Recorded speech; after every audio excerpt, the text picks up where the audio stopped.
ابزوردیته.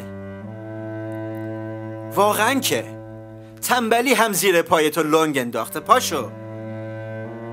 شده بود. باور نمی کنم تا تنگ غروب خواب دیده باشی. نخوابیده بود. چه نشستی بر صندلی های دور میز نشسته ای که چیده ای؟ سیبی نچیده بود. به اندازه 2 وعده بیشتر چریده ای.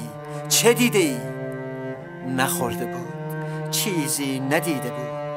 عجب هوای بوداری تن اتاق کردی. خاک بر سرت. باز هم گوزیدی؟ ریده بود. غیرت به این خوابی که میکنی گردن بدهکار است. حیف رگ که نداری.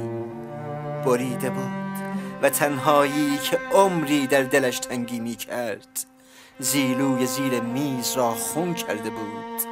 کور بود که نمیدید. مرده بود.